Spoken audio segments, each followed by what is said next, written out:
안녕하세요. 사연 읽어주는 남녀입니다. 오늘도 와주셔서 감사드리며 그럼 오늘의 사연 바로 소개해드리겠습니다. 가족이란 무엇일까요?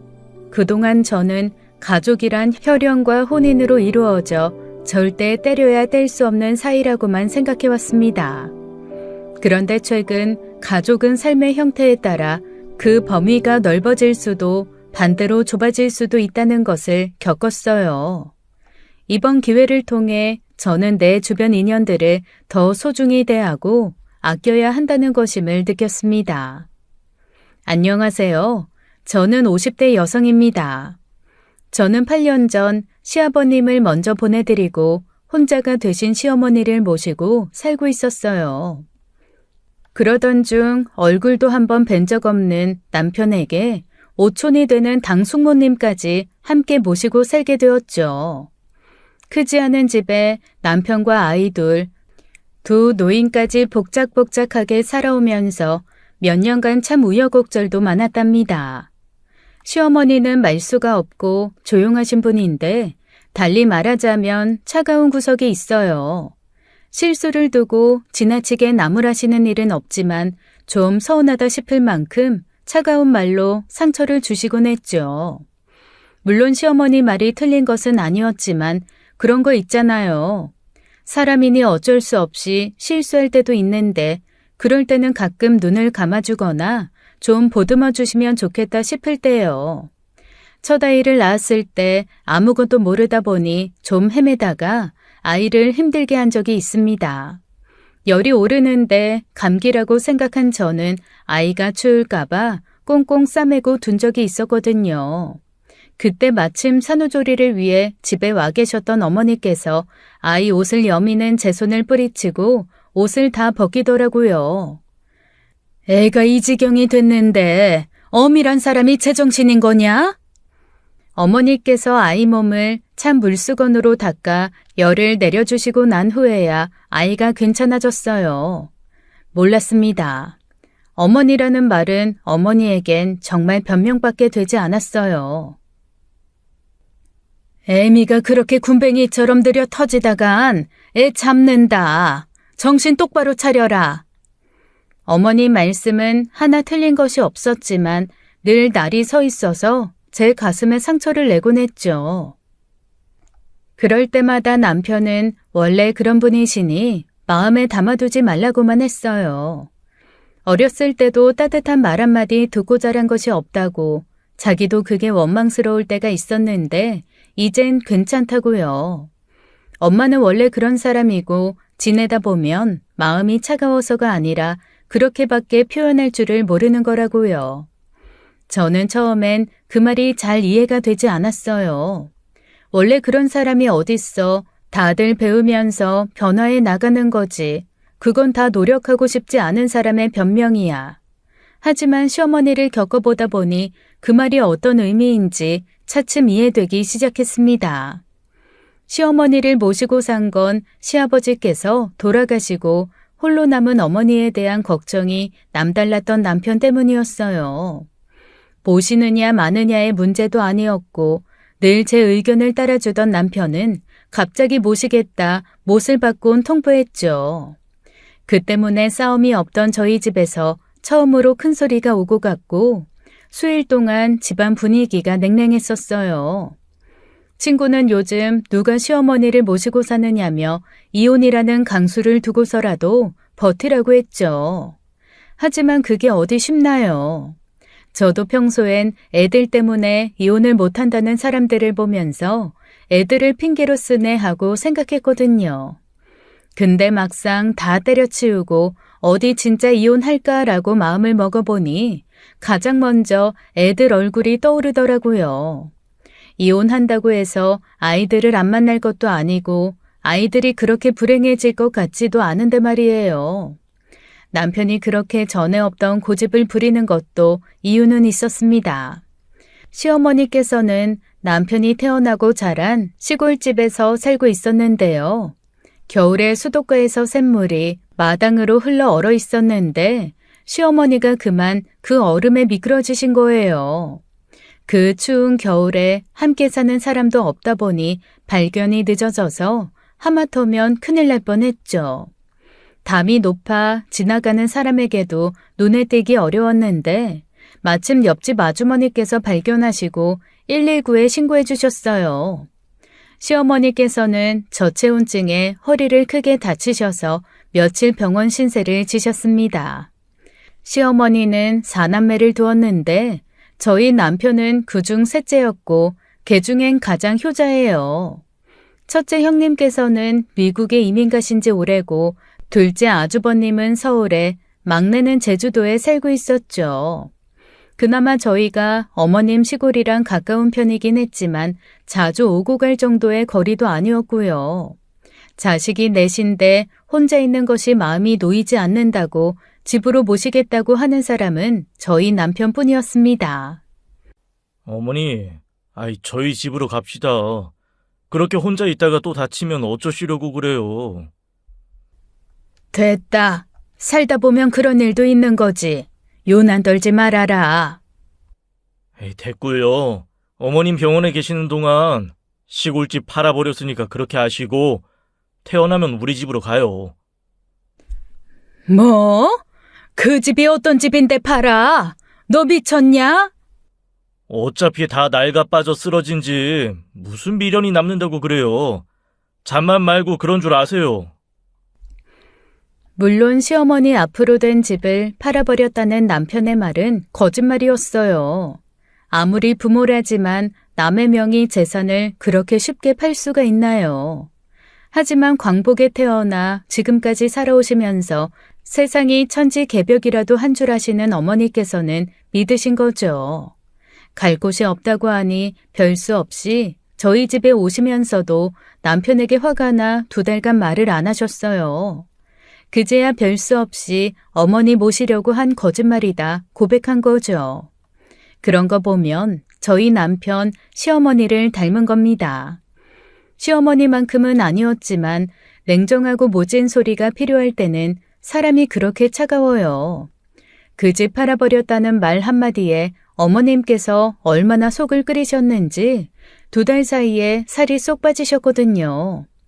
어쨌거나 시어머니 모시는 것을 반대했던 저도 다시 돌아간다는 어머님을 말려야 했습니다. 병원에 머물면서 건강검진을 했었는데 어머님이 건강이 좋지 않으셔서 꾸준히 병원 진료가 필요하기도 했거든요.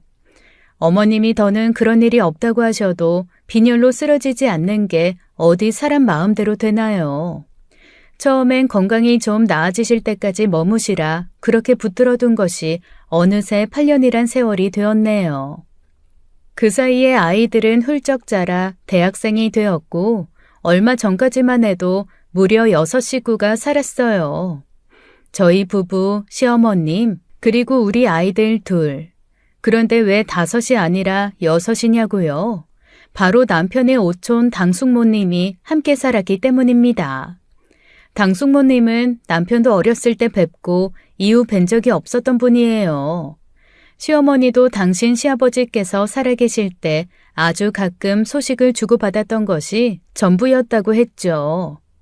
당숙모님은 밑으로 무려 6남매를 두셨는데 첫째와 둘째는 먼저 저 세상에 보내시고 남은 남매 중 5째와 일본에서 오래 머무셨다고 해요.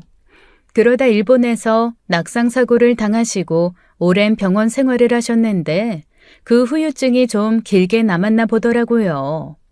편마비가 와서 오른쪽을 거의 움직이지를 못하셨는데 걷지를 못하시니 간병인도 필수였어요.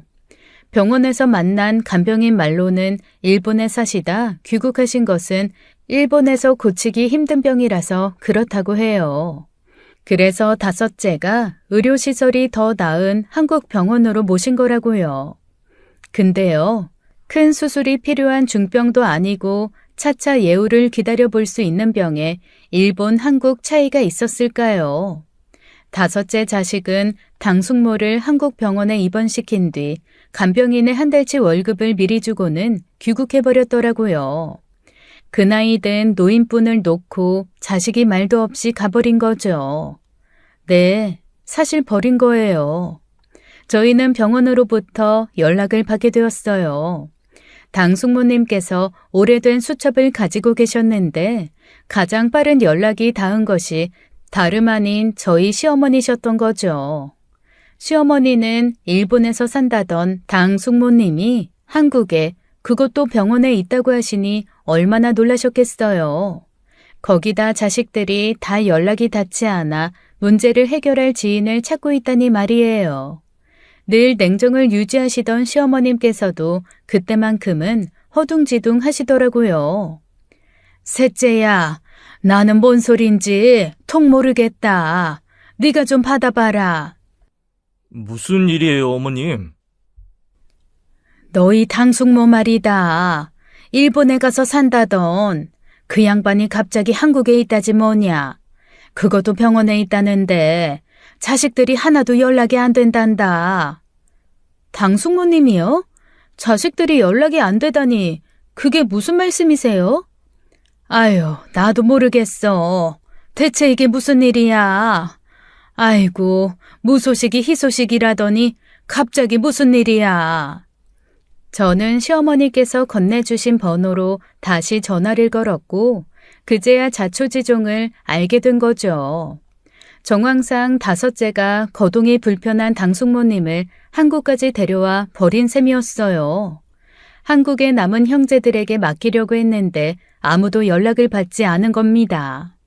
감사하게도 당숙모님을 봐주시던 간병인 분께서 문제를 빨리 파악하시고는 기간이 끝났음에도 일주일 정도를 더 봐주시면서 저희한테까지 연락을 주신 거예요.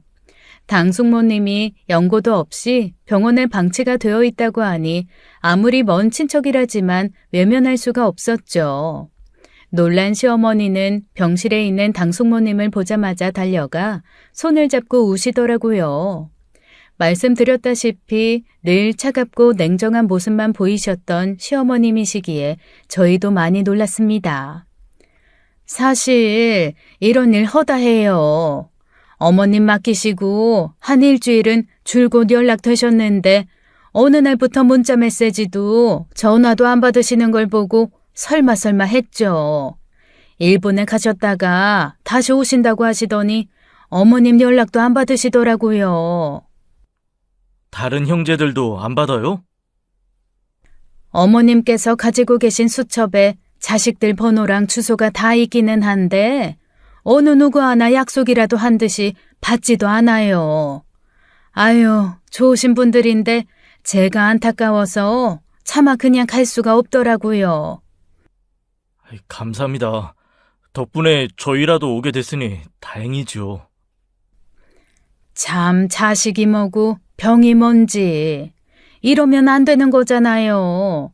저도 간병일을 하고 있지만 그 잠깐이어도 남의 손에 내 가족 맡기는 거 힘든 일인데 어떻게 간병인한테 죄다 맡기고 그렇게 쓱 사라져요? 지속적인 치료가 필요했지만 계속 병원에 머무실 필요는 없었어요. 집에서 머무시면서 꾸준한 재활치료를 하면 편마비는 금세 호전될 거라고 그러더라고요. 일단 저희는 남은 병원비와 간병비를 정산하고 당 숙모님을 저희 집으로 모셨습니다. 어머님은 조금 억척스럽게 살아오신 느낌이 나시는데 당 숙모님은 참 있는 듯 없는 듯 하시는 분이셨어요.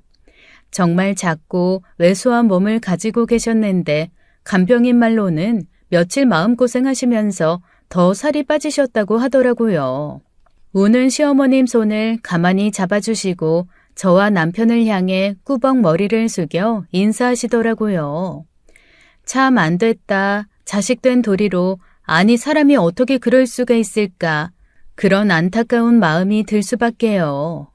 당숙모님을 집으로 모시고 시어머님이 함께 지내셨어요. 그래도 한쪽 손은 마비가 없으셔서 혼자 밥도 드실 수 있고 앉아 계실 수도 있었죠. 얼굴 근육을 자유롭게 쓰실 수 있는 것은 아니라서 말씀하실 때 조금 어눌하긴 했어도 의사소통에도 무리는 없었습니다. 다만 거동이 불편하시니 화장실이나 몸을 씻는 일은 아무래도 혼자는 무리였어요. 시어머니는 제가 거들겠다는데도 한사코 됐다 하시며 본인이 그 일을 다 하셨습니다. 힘에 부치셔서 저나 남편이 화장실까지 부축해다 드리면 그 안에선 시어머니가 다 하셨죠. 대소변을 보게 하는 일이나 구석구석을 씻기는 일처럼 간병인이 필요한 일을 하시니 시어머니도 고되셨겠죠. 그런데도 힘들다 내색 한번 안 하시고 틈틈이 서로 말벗이 되어 지내게 된 겁니다. 그 사이에 남편은 육촌 형제들에게 수도 없이 연락했어요. 자식들이 나몰라라 하는 사이에 누가 엄마를 데려갔단 소식을 듣기야 들었을 거예요. 그런데 아무도 연락이 안 되더라고요. 마침 잘 됐다 싶었을까요? 결혼식 때도 얼굴 본 적 없는 육촌 형제한테 가 있는데 말이에요. 그러다가 겨우 막내 자식과 연락이 닿았어요. 어머님, 우리 집에 계신 건 알고 계세요? 저희도 사정이 곤란해요. 어머니를 모실 수 있는 상황이 아닌데 이 누나가 그렇게 막무가내로 데리고 귀국하신 건데 어떡해요? 그럼 그분을 어떻게든 설득시켜서 모셔야죠. 어머님이 저렇게 계시는데도 마음이 편하세요? 어떻게 그래요? 어머님께서 얼마나 속상해 하시는데. 압니다. 근데 저희도 정말 사정이 안 돼요. 마음 같아선 우리 엄마 제가 모시고 싶은데 모실 수 있는 방도 없고 병원비 낼 돈도 없어요. 누나 말로는 마비가 와서 내내 옆에서 거들어야 한다는데 저희 부부 집에 돌아오면 한밤중이에요. 그럼 어쩌시겠다는 거예요? 어머님 그냥 이대로 두신다는 거예요? 이거요, 방임이에요. 부양 의무가 있는 자식이 어떻게 부모를 나몰라라 해요? 솔직히 저는 독립해 나온 지 오래고 부양을 해도 아버지 재산 가져간 큰형님이 해야 맞죠. 아이, 누나도 할 만큼 했어요. 오죽했으면 일본 사는 누나가 데려가 모셨겠어요. 말도 안 통하는 일본인 사이 눈치 보면서 살았던 건 그만한 이유가 있겠죠. 아무튼 저 못합니다. 가진 순서로 따지면 큰형님이 모셔가는 게 맞아요. 큰형님한테 연락하세요. 어떻게 그런 모진 말로 부모를 끊어낼 수 있을까요? 그렇게까지 말할 수 있는 것은 정말 부모와 자식 간의 연을 끊겠다고 한 말이었겠죠. 당장에 부양하는 자식이 없으면 저대로 돌아가실 수도 있는 건데 그건 생각을 못했을까요? 아니요, 했을 겁니다. 나보다 부모의 재산을 더 가져간 형제에게 책임이나 죄책감을 떠넘기면 그만이었으니까요. 전화 통화는 밖에 나가 몰래 했고 집에서는 당숙모님의 자식들 이야기는 안 하려고 했지만 어찌 모르실까요? 원래 성정이 남들에게 싫은 내색 안 하시고 다 품는 분이시라고 하시더라고요. 당숙모님은 맏며느리로 시아버님을 모시고 살았는데 당숙모님이 혼자가 된 후 둘째가 시아버님을 모셔갔다고 해요. 당숙모님을 아시는 분을 계속 찾아다니면서 놀랍게도 당숙모님의 시아버님께서 아직 살아계시다는 걸 알았어요. 남편에게는 큰할아버지가 되는 분이셨죠. 100이 가까운 연세에 여전히 둘째 아들의 집에서 머물고 계신다고 하더라고요. 제대로 상황 설명이 필요할 것 같아 그나마 대화가 통하는 큰할아버님 가족들을 찾아갔었습니다. 그런데 상황은 나아질 것도 없었어요. 큰할아버님이나 당숙모님이나 누가 누굴 돌볼 처지가 아니니까요. 그렇다고 그들의 자식들에게 부양하라고 할 수도 없는 노릇이잖아요. 큰할아버님은 연세가 있으셔서 시력도 청력도 많이 안 좋아지셨다고는 하지만 기억력이 참 좋으셨어요. 맏며느리 이야기라니 추내 말이냐 하고 대번에 기억해내셨죠. 큰아들이 살아있을 적엔 맏며느리와 함께 살다가 둘째 아들과 함께 산 지는 10년밖에 되지 않았다고 하더라고요. 그러니까 당숙모님이 결혼하신 후 줄곧 모시고 산 세월이 그리 짧지만은 않았던 겁니다. 큰할아버님께서는 당숙모님이 잘 계신다 그렇게 말씀드렸지만 노인이라고 눈치가 없을까요? 자식들이 넌지시 한숨과 함께 어두운 낯빛으로 한 이야기에 다 눈치채셨겠죠. 누구 하나 안타까운 마음이 없는 사람은 없었지만 달리 해결 방도도 없었습니다. 큰아버님의 자식분들이 자기가 나서서 연락해보겠다고 나서주신 것만으로도 감사했죠. 어쨌거나 당장 모시고 갈 자식이 없으니 저희 집에서 머무는 것밖에는 방법이 없었습니다. 시어머님도 대놓고 부탁은 안 하시지만 넌지시 당신이 하고 싶다고 하셨고요.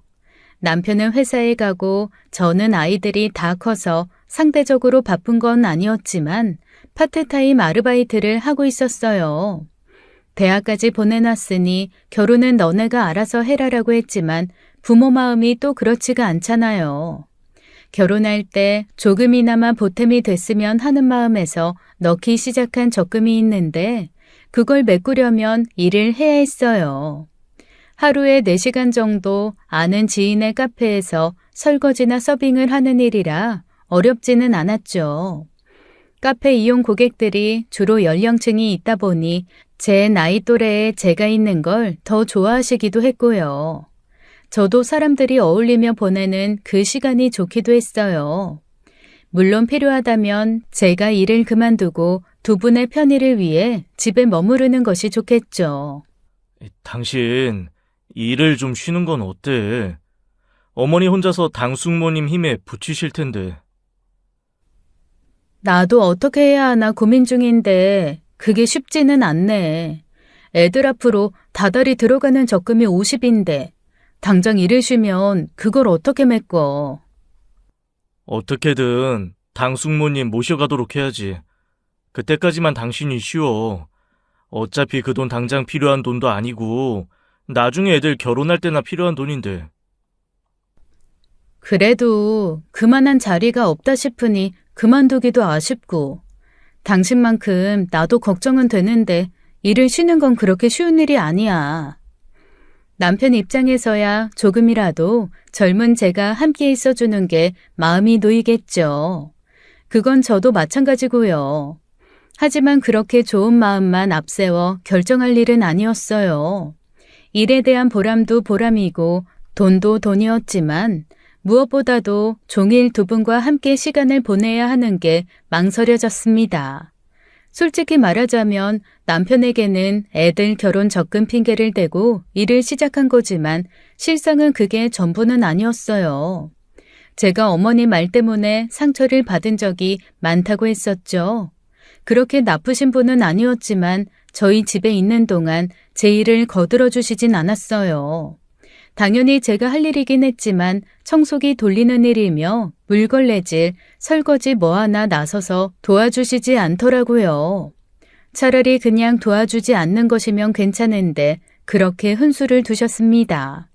바닥 물걸레하는 스팀 청소기를 샀는데 바닥은 물걸레를 빨아다 하면 될 걸 허튼데 돈 쓴다고 잔소리하시고요.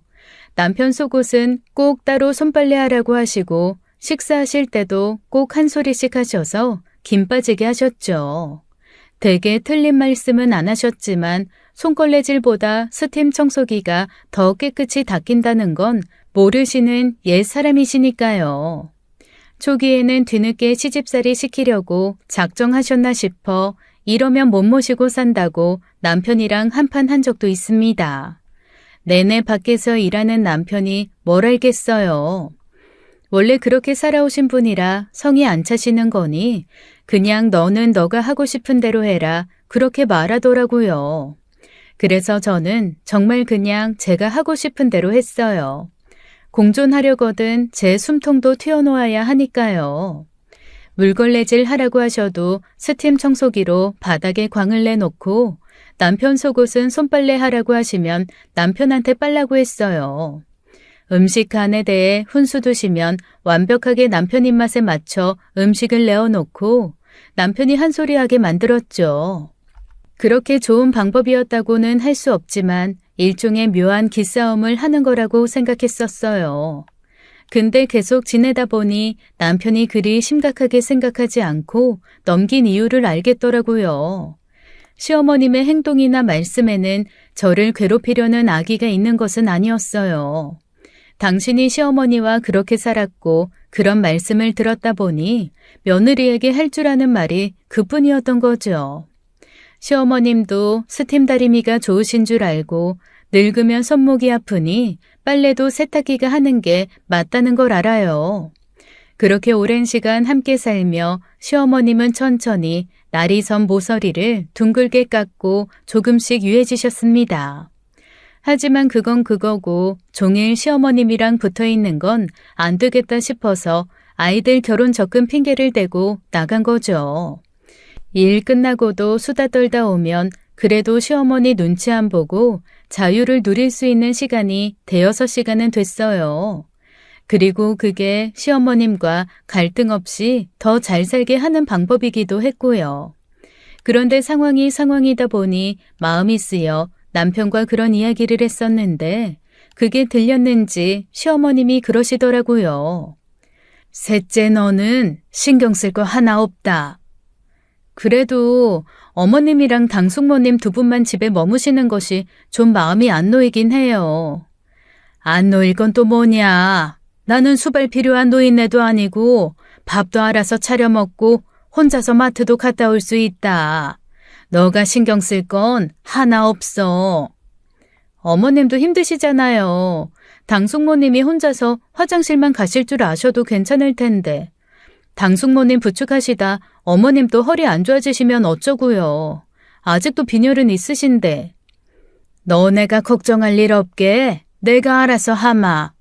빈혈 약도 제대로 챙겨 먹고 있어서 요즘엔 어지럼증도 없다. 그 양반 몸이 새털처럼 가벼워서 내가 힘쓸 일도 없어. 됐으니 신경 쓰지 말고 너는 너대로 할 일 해라. 그렇게 말씀해 주시니 감사했지만 마음은 그리 편하진 않더라고요. 남편이 그러더라고요. 대놓고 내색은 안 해도 나한테 얼마나 미안하시겠냐고요. 본인은 얹혀 사는 거라고 생각 안 하실 수 있지만 당숙모님은 생판 남이나 다름없는 사람이잖아요. 근데 자기가 붙들고 있어 못 내보내는 거로 생각하니 자연히 제 눈치를 볼 수밖에 없었겠죠. 그러고 나서 저희 집에는 작고 사소한 변화가 생기기 시작했습니다. 집을 비우고 나면 어머님께서 여기저기 청소를 해둔 흔적이 보이더라고요. 힘쓰는 일은 어려우시지만 제가 미처 마무리하지 못한 설거지를 해두시거나 빨래를 개워두는 식으로요. 저는 내심 감사하면서도 시어머니께서 너무 눈치를 보시나 싶어 그러지 마시라고 하셨는데도 계속 하셨어요. 그리고 무엇보다도 놀랐던 건 시어머니께서 웃기 시작하셨다는 겁니다. 당숙모님은 자식들에게 버림받고 오촌 조카집으로 왔으니 얼마나 힘드셨겠어요. 그런 당숙모님을 웃게 하시려고 옛날 이야기도 꺼내시고 드라마도 함께 보시며 일부러 웃으시고 했어요. 하지만 당숙모님은 성향도 원체 말수도 없고 조용하신데 상황이 그러다 보니 눈치를 엄청 보시는 거예요. 한 번은 자면서 이불에 크게 실수를 하셨어요. 이불도 이불이지만 매트리스가 다 젖어서 말려야 했는데 그건 시어머님이 할 수 있는 일도 아니셨죠. 시어머니께서 어떻게든 본인이 다 하신다 하셨지만 겨울 이불은 좀 두툼한가요? 이불을 들어 세탁기로 가져가는 것도 힘에 부치셨어요. 결국 저와 남편이 나서서 뒷정리를 다 했는데 그때 당숙모님이 우시더라고요. 몸이 불편한 노인이 그럴 수도 있지라는 마음이 있어 별로 대수롭지는 않았어요. 그건 그거고 일은 늘었구나 싶어 언제 빨고 출근을 하나 그 생각만 하고 있었거든요. 근데 당숙모님께서 불편하신 몸을 겨우 기대고 앉아 눈물을 흘리는데 아유, 그거 너무 마음 아프더라고요. 키도 아이처럼 작으시고 뭘 잘 챙겨드려도 마음의 문제인지 살도 금방 붙지 않고 앙상하고요. 근데 아이처럼 울면서 미안하다, 내가 미안해 하시는데 애가 우는 것보다 더 마음이 아팠어요. 그러다 보니 자기 자식 버린 그 육촌 형제들이 어찌나 얄밉던지요. 저런 모습을 보고도 그렇게 마음 편히 방치할 수 있었을까요? 참 사는 게 뭐라고요. 아무리 형편이 어렵다고 한들 불쌍한 부모를 저렇게 둘 수 있는 걸까요? 저는 당숙모님 안아드리면서 괜찮다고 울지 마시라고 위로해드렸습니다. 나이 든 게 뭐가 죄인가요? 사람은 다 늙어요. 저도 늙고 남편도 늙고 결국 우리 아이들도 늙을 겁니다. 젊어 자식들을 위해 그렇게 애를 쓰며 살았는데 부모가 똑같이 아이처럼 힘이 없어질 땐 그렇게 버림도 받아요. 자식은 왜 나를 낳았냐? 부모 역할 못하는 부모 탓이라도 하지. 우리 당숙모님 같은 분은 자식 원망도 안 합니다. 일본 생활이 어땠는지 본 적은 없지만 말도 안 통하는 일본 딸네 집에 가서 산 세월이 눈에 훤히 보이더라고요. 당숙모님을 보면서 어쩌면 한국에 오면 버려질지도 모른다고 생각했을지도 모른다는 생각도 들더라고요. 처음 병원으로 당숙모님을 찾아갔을 때 저는 그 표정이 상처받은 거라고 생각했는데 지금 생각해보니 달랐어요. 그건 마치 예견된 일을 받아들일 준비가 된 의연한 표정이었죠. 그렇다고 저희와 연이다 함께 지내게 되실 것까지는 예측하지 못한 것 같지만요. 여하튼 그 모습은 저에게도 너무 마음이 아픈 일이라 저는 좀 더 당숙모님을 가까이 챙기기 시작했습니다. 시어머니께서 내색을 안 하셔서 그렇지 얼마나 힘드셨겠어요. 아무리 집안일하지만 힘드신데 너무 왔다 갔다 하지 마시라고 방에 캠핑용 소변기 놔드렸어요. 밤에는 아무리 조심한다고 해도 실수하실 수 있으니 기저귀 착용해 보시라고 편하고 소재 좋은 거 사드리고요. 병원 오고 가며 꾸준히 재활치료도 받으시고 시어머님이 밀기 좋은 더 좋은 휠체어도 사드렸어요. 저희가 없어도 날이 좋은 날 아파트 단지 구경도 하시고 어느새 같은 단지 내에서 친구도 만드셨더라고요. 그렇게 지내다 보니 차츰 몸이 좋아지시고 놀랍게도 딱 2년 차에 마비 증세가 거의 없어지셨습니다. 어머님과 손잡고 걸어 다니시고 제가 일하는 카페에 두 분이 오셔서 여름이면 빙수도 드셨죠. 당숙모님께서 팥빙수를 참 좋아하셨어요. 요즘 빙수는 옛날 빙수랑 달리 부드럽고 더 고소하다면서요. 봄이면 봄꽃놀이도 가시고 여름이면 시원한 계곡 근처로 피서도 갔죠. 당숙모님이 없을 때도 그렇게 살았는데 시어머님은 날이 갈수록 표정이 좋아지셨어요. 늘 차갑게 셋째야 하고 이르던 어머님께선 마치 저를 당숙모님 대하듯 부드러운 목소리로 부르시기도 했죠. 건강해진 당숙모님도 차츰 웃음을 되찾으시고 한 번씩 제 얼굴을 만지시며 셋째는 참 곱다 그런 말씀도 했어요. 그러니 저도 차츰 모시길 잘했다 하게 될 수밖에요. 아마 그때 저희 일이 아니라고 생각하면서 외면했더라면 평생 마음에 남았을 겁니다. 시어머님은 더 하셨겠죠. 지금처럼 저렇게 마음 편한 웃음 보이시는 일도 없으셨을 거고요. 그렇게 함께 지내는 5년 동안 저희는 가족이 되었어요. 당숙모님이 안 계시는 집은 상상도 할 수가 없게 되었죠. 육촌 형제들이요. 그때까지도 연락 한 번이 없었습니다. 믿어지시나요? 100번 양보해서 형편이 어려워 그렇게 맡겨둘 수는 있다고 쳐요. 그러면 적어도 명절에 연락이라도 드려야 하는 건 아닌가요? 어떻게 5년 동안 남은 형제가 단 한 번의 연락도 없을 수가 있었을까요? 아, 놓고 갔다던 그 일본에 사는 딸은 한 번 연락이 있기는 했습니다. 행여나 데리고 가라고 할까봐 버럭버럭 화를 내면서 괜히 저한테 하소연을 하더라고요. 내가 엄마 때문에 얼마나 힘들었는지 알아요? 한국 살아도 힘든 일을 일본까지 데려와서 남편 눈치 보면서도 내내 돌봤어요. 말도 안 통하면서 밖에 나가서 길 잃어버려서 경찰서 불려가게 만들고 일본 돈 계산할 줄도 모르면서 마트 갔다가 사고치고 나라고 얼마나 편했겠느냐고요. 근데 병수발까지 들라고요? 참 염치도 없지 그것들. 큰오빠한테 연락하세요. 저는 이제 몰라요. 그렇게 저는 대답할 틈도 없이 자기가 얼마나 힘들게 살았는지 이야기하기 바빴습니다. 그리고는 앞으로 죽었다고 생각하고 살 테니 절대 자기한테 연락은 하지 말라더라고요.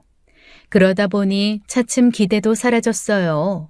우리 집에서 저희 가족도 당숙모님도 서로에게 익숙해졌다는 것이 얼마나 다행인지요. 누구도 불행하지 않고 오히려 행복을 하나 더 얻은 기분으로 살아갔으니까요. 저는 당숙모님이 저희 집에서 돌아가실 때까지 모실 생각이었습니다. 저에게는 또 하나의 어머님이나 다름없으셨으니까요. 시어머님이 먼저 돌아가시더라도 제가 끝까지 모시려고 했어요. 당숙모님은 어느새 저에게 그런 분이 되셨으니까요. 그런데요, 참 그 자식이라는 게 끝까지 부모 속을 그렇게 뒤집어 놓더라고요. 어느 날 큰할아버님의 부고 소식이 온 겁니다.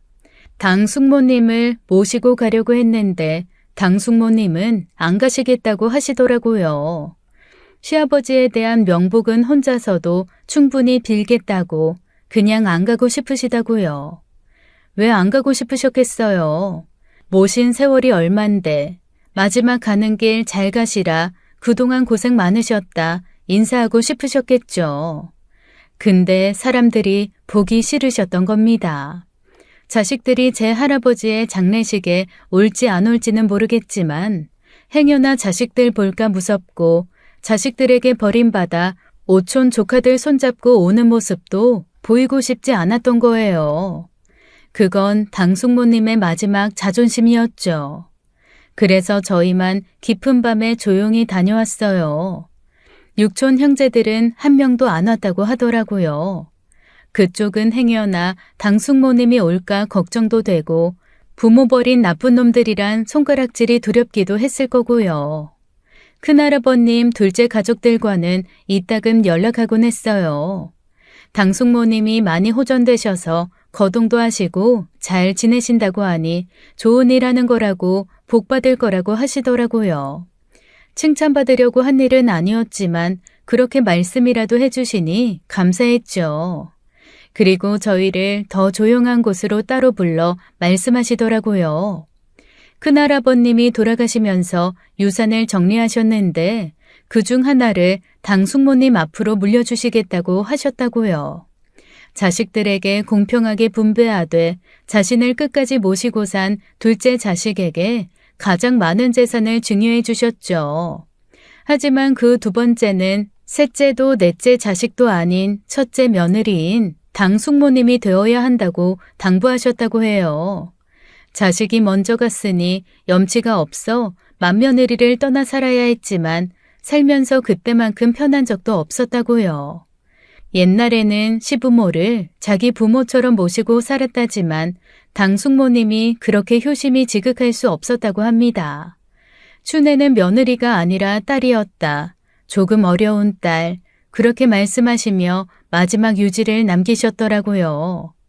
2층 작은 상가 건물이 있는데 노른자 땅도 아니고 그렇게 값이 나가는 것은 아니어도 도움이 될 거라고 하시면서요.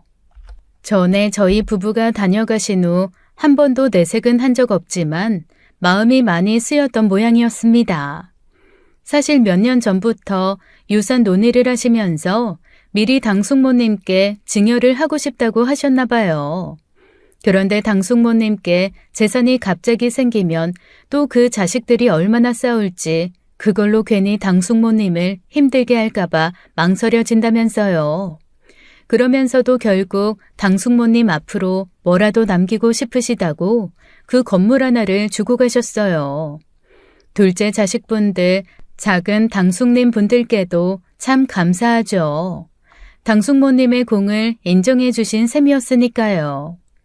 저희도 염려가 되지 않는 건 아니었지만 어쨌거나 당숙모님께 좋은 일이니 기쁘게 받아들였습니다. 적어도 가진 게 있으면 버림받을 일은 없었을 것이라고 하셨다던 큰할아버님의 말이 아프게 남았고요. 근데 그게 결국 독이 된 겁니다. 작은 당숙께서 정말 조심스레 증여를 해주신 건데 어떻게 알았는지 당고모님 자식들에게 연락이 온 거예요. 네, 5년 만에 처음으로 그 큰아들에게 연락이 왔습니다. 그것도 자기 엄마인 당숙모님께요. 처음으로 당숙모님 휴대전화로 큰아들의 수신번호가 찍히더라고요. 그걸 보는 당숙모님의 표정이 어땠는지 말을 안 해도 아실 거라고 생각합니다. 처음엔 화가 나신 것도 같았지만 결국엔 자식인데 어쩌겠어요. 그렇다고 저희가 강제로 전화를 못 받게 하거나 그럴 수도 없는 노릇이었죠. 결국 5년 만에 연락이 닿은 큰아들은 5년 만에 저희 집에 찾아왔습니다. 그리고 제 엄마를 보자마자 무릎을 꿇고 울더라고요. 아이고, 어머니, 어머니. 안이 곱게 보여서인지 저희 눈엔 그저 연극처럼만 보였지만 당숙모는 자식 눈물을 외면하기 힘들었겠죠. 5년 만에 당숙모님을 찾은 이유는 뭐겠어요? 큰할아버님이 남기신 재산이 탐이 나서겠죠. 그건 그 자리에 있는 모두가 아는 사실이었습니다. 왜 이렇게 여위셨어요? 아이, 밥은 좀 잘 드세요? 누가 보면 우리가 당숙모 굶겨 데리고 있는 줄 알겠네. 아이, 미안하다. 그런 말 아니었어.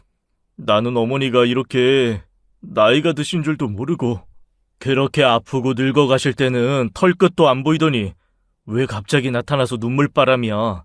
형, 우리 몇 년 만인지 알아? 내가 기억이 나나? 그때 작은 집도 같은 동네에 살아서 우리 할아버지한테 인사하러 왔었잖아. 기억나.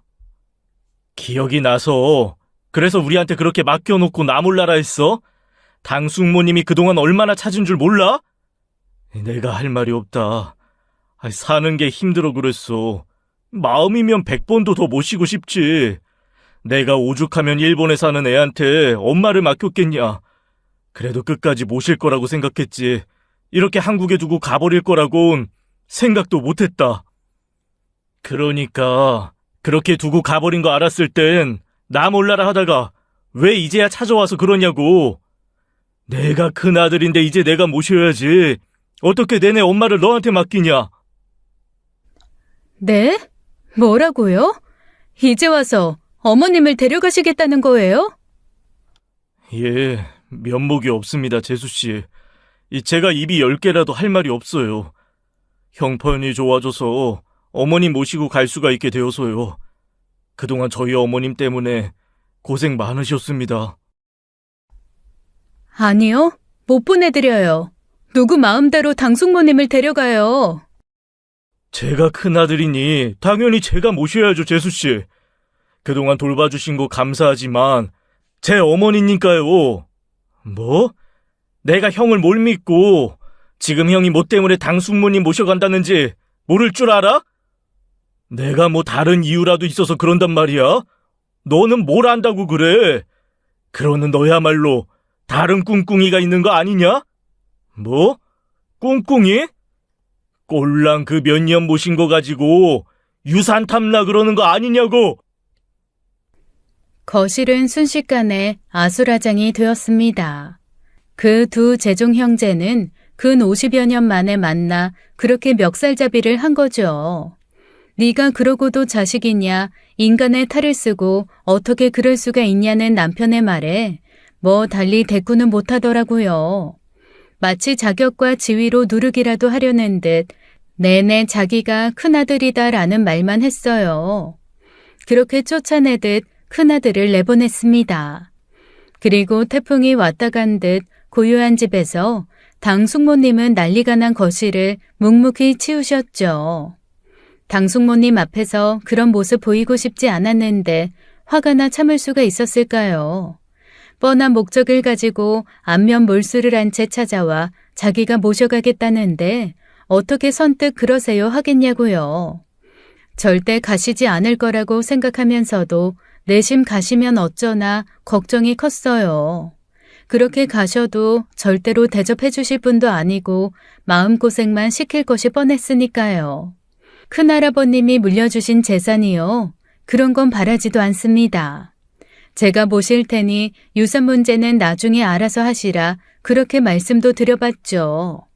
그런데 당숙모님을 데리고 있는 동안 저희가 재산을 어떻게 하기라도 할까봐 아주 걱정이 되는 모양이더라고요. 재산 문제가 아니라 마지막으로 자식 노릇 좀 제대로 해보려고 그런다고 끈질기게 전화도 왔어요. 그렇게 여러 날을 시달리던 중 당숙모님이 저희를 부르시더라고요. 결단을 내리셨나? 근데 그렇게 나를 잡아 마음먹고 부르니 많이 불안했습니다. 아니나 다를까 당숙모님은 큰아들을 따라가시겠다고 하더라고요. 뭐라 드릴 말씀이 없더라고요. 정말 가시겠냐, 가셔서 매우 힘드실 수도 있다 말씀드렸지만 이미 마음 먹으셨다고요. 5년이 길다면 길고 짧다면 짧은 시간이지만 그 사이에 말도 못하게 정이 들어 너무 서운하더라고요. 그래도 자식 따라가겠다고 하니 어쩌겠습니까마는 못내 아쉽고 마음이 아프고 그랬어요. 당숙모님도 저희를 친자식처럼 대해주시긴 했지만 그래도 마음이 쓰였겠죠. 제가 마음으로 다해 모시겠다 해도 남은 남이니까요. 남편이 설득을 하려고 하다가 결국 포기하더라고요. 시어머니께서도 당신이 안 된다 해봤지만 이미 마음을 굳히신 것 같다고 포기하라시고요. 아무리 철천지 원수 같아도 부모한테 자식은 영원한 자식이다 하시면서요. 당숙모님이 떠나신 후 오랫동안 집은 커다란 구멍이라도 생긴 듯이 허전했습니다. 시어머니의 얼굴에 웃음이 사라진 것은 두말할 것도 없고요. 그래도 매일같이 연락을 드렸는데 어느 순간부터는 저희 연락도 받지 않으시더라고요. 잘 있으시나 걱정돼서 찾아뵌 적도 있는데 그쪽에서 마치 자식들을 학대범 취급한다고 더는 오지 말라더라고요. 그래도 친구처럼 지내신 두 분은 만나게 해드려야 하는 거 아니냐고 두 분만 달에 한 번씩 만나곤 했습니다. 참 그래요. 사람이 든 자리는 몰라도 난 자리는 안다고 아이 같은 당고모님 그 한 분 난 자리가 크더라고요. 그렇게 몇 달을 지내다가 청천벽력 같은 소식이 들려왔습니다. 당숙모님께서 간암이시라는 거예요. 그것도 매우 위험한 상태로 저희가 급하게 찾아뵀을 때는 얼굴이 어찌나 시커매졌는지 알아보기도 힘들었습니다. 대체 이 지경이 될 때까지 뭘 하고 있었던 거야?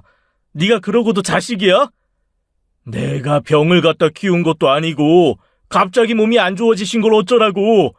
그러는 너야말로 제대로 모셨으면 이런 일 없었을 거 아니야. 호인 흉내나 낸답시고 방치한 건 너 아니야? 뭐? 이게 진짜... 병원에도 난동 아닌 난동을 부리게 되는 바람에 쫓겨날 뻔도 했죠. 저는 화를 낼 힘도 없었습니다. 서서 울 힘도 없었어요. 왜 당숙모님께만 이런 일이 있나, 왜 이 자꾸 가여오신 분에게 이런 일이 생기나 하늘도 무심하시지 했어요. 당숙모님 손을 잡고 눈물을 보이고 싶지 않아 얼굴을 파묻은 저를 당숙모님은 또 가만히 머리를 쓰다듬어 주셨습니다. 놀랄 일은 더 남아 있었어요. 당숙모님은 자신의 몸이 좋지 않다는 사실을 진작에 알고 있었던 거예요. 때마침 큰아들이 찾아왔고 때가 되었다고 생각했다고 합니다. 가만히 가도 짐이 될 텐데 시어머니와 저에게 병수발까지 시킬 순 없었다고요. 매년 어머님과 건강검진을 시켜드렸는데 작년까지만 해도 문제는 없었어요. 그런데 사람이 한순간에 이렇게 죽음을 목전에 두다니요. 하지만 희망이 아예 없는 것은 아니었습니다. 고령이긴 했지만 수술만 견딜 수만 있으면 간은 이식 수술이 가능했으니까요. 그래서 이식 적합 검사는 해봤어? 아니, 어머니 연세가 몇 살인데 어차피 버티지도 못하실 거야. 그게 무슨 말이야. 90에도 수술하고 일어나시는 분도 계신데 그래서 수술도 안 해보겠다고? 말씀은 드려봤지. 제가 간 드릴 수 있는지 검사해보겠다고 했는데 어머니가 그러라 하시냐? 당연히 안 받으신다고 하시지. 그래도 해볼 수 있는 거 다 해봐야 하는 거 아니야? 괜히 더 고생만 시켜드리는 거야. 그러니까 그 사람들은 이미 당숙모님을 포기한 겁니다. 치료를 해드릴 생각도 없었어요. 당숙모님은 한시가 바쁜 상황에서 고통만 줄이는 처치만 받으신 채 다시 한번 방치가 되고 있었던 거예요. 너무 가슴이 아팠습니다. 그렇다고 손 놓고 있을 수도 없고요. 깊이 생각할 겨를도 없이 남편이 자신이 적합검사를 받아보겠다고 나섰는데 저는 말릴 수도 없었습니다. 간을 떼어준다는 게 어디 쉽나요? 자식한테도 사실 어려운 일이죠. 그냥 뭐라도 해보고 싶었던 겁니다. 알아보니 저와 남편 같은 경우 친족의 범주에 들지도 않기 때문에 사실상 기증이 굉장히 까다로웠어요. 그러는 사이에도 당숙모님은 서서히 안 좋아지셨고요. 정말이지 속이 타들어가는 것만 같았습니다. 아무것도 하지 못하고 발만 동동 구르는 사이 수술 시기도 놓쳤고요. 매일같이 병문안을 가서 내일까지만 살아계셔라. 내일 꼭 제 얼굴 보셔야 한다 했어요. 그리고 또 그 다음 날이 되면 또 내일까지만 살아계셔달라. 내일도 제 얼굴 보셔야 한다고요. 그렇게 하루하루를 힘겹게 버티나 싶더니 어느 날은 굉장히 힘든 얼굴로 저희를 기다리고 계시더라고요. 그리고 제 손을 꼭 잡고 그 몸집만큼 아주 작은 목소리로 힘겹게 말씀하셨습니다. 아가, 나는 너한테 제일 고맙고 미안했다. 아무 말씀도 하지 마세요. 떠나실 것처럼 왜 그런 말씀을 하세요? 몸뚱이밖에 없는 노인네를 무슨 부귀영화를 보겠다고 거두었겠냐. 다 네가 선해서 그렇지. 귀하다 아가. 너는 나한테 많이 귀했다. 제가 뭘 했다고 그런 말씀을 하세요. 고모님, 내일까지만 사세요. 내일 제 얼굴 보셔야 돼요. 나한테 너는 많이 귀했어. 그게 당고모님의 마지막 말씀이셨습니다. 그날 밤 결국 당고모님은 내일까지만 살아 계셔달라던 제 부탁을 들어주지 못하시고 가셨어요. 일이 날 것 같다고 예감하셨던 시어머님께서 임종을 지키셨고 아무래도 곧 돌아가실 것 같다는 연락을 받고 새벽에 뛰어왔지만 이미 돌아가신 뒤였습니다. 장례식은 조용히 끝났어요. 모든 것이 다 끝난 듯이 홀가분한 얼굴로 조문객을 맞는 그 큰아들의 눈엔 물기도 없더라고요. 일본에 살며 죽었다고 생각하며 산다던 다섯째도 왔고 뭐 여기저기서 숨어있던 자식들이 다 오긴 왔습니다. 그나마 개중엔 재산이라도 탐나 마지막에 찾아와 모신 큰아들이 가장 인간적이긴 하더라고요. 저희는 그들을 상종도 하지 않았습니다. 그동안 고마웠다, 감사했다 같은 인사치레를 바라지도 않았지만 끝까지 뻔뻔하게 조의금이나 나누던 그들이 인간 같지도 않더라고요. 당숙모님 살아생전 자신과 함께할 때도 많이 외로우셨겠다 했어요. 그렇게 모든 절차를 끝내고 집으로 돌아왔죠. 당숙모님의 빈자리는 항상 느끼고 있었지만 이제 정말 영영 빈자리로 남겨둬야 한다는 생각에 마음은 울적했습니다. 시어머니는 하루에도 몇 번씩이나 당숙모님 사진을 보고 닦고 또 닦았어요. 시어머님의 부탁으로 두 분이 지난 봄꽃 축제에서 함께 찍으신 사진을 크게 인화해 드렸거든요. 사실 시어머님에게도 당숙모님은 그리 가깝거나 애틋한 사람은 아니었다고 합니다. 같은 동네에 살았다 보니 친척을 떠나 그냥 한 동네 사람이었던 사람이라고 생각하고 살았었는데 병원에 덩그러니 앉아있는 것을 보니 세상에 그렇게 가여운 사람이 없었다고 해요. 제가 끝까지 반대를 하면 둘이 나가서 어떻게든 살아보려고도 했다고 합니다. 이상한 책임감이 든 것을 보니 우리 뒤늦게 가족이 되려 그랬나 보다고 그런 말씀을 하시더라고요. 고된 세대를 살아오신 분들이 느낄 수 있는 유대감 같은 것이었겠죠. 그리고 제 손을 잡으시곤 참 고마웠다 그러시더라고요. 갈 곳이 없어 고향을 떠나 일본까지 가서 살면서도 내내 딸의 말도 안 통하는 일본인 사위에 눈치 많이 봤다고요. 그래서 내심 자신을 한국으로 보내는 것이 좋았다고 했더랍니다. 버림받더라도 고향 땅이니 어떻게든 사라지겠지 하고요. 당숙모님이 저희 집에 머물면서 마음이 편했다, 참 좋았다 하셨던 말들은 진심이셨던 겁니다. 그렇게 우리는 우리 나름대로 당숙모님을 기억하고 기리며 하루하루를 보내고 있었습니다. 그런데 어느 날이었어요. 당숙모님이 살아계셨을 때는 한 번도 찾아오지 않았던 당숙모님의 자식들이 갑자기 집에 쳐들어온 겁니다. 이건 또 무슨 경우야? 우리가 계속 얼굴 보고 살 사이인가? 이거 뭡니까? 대체 이게 뭐냐고요? 그분은 우리 시어머니를 상대로 불같이 화를 내고 있었습니다. 저희는 모르는 일이라 대체 무슨 말인지 어리둥절했죠. 어째서 저희 어머니 명의가 여기로 변경이 되어 있습니까? 와, 이거 진짜 용이 주도하시네. 뭐? 우리 엄마 데리고 있으면서 그 사이에 재산을 빼돌려? 감히? 이거 무효야. 당장 안 돌려주면요, 제가 소송해서 찾을 겁니다. 우리 엄마 재산을 그쪽이 뭔데 가져갑니까?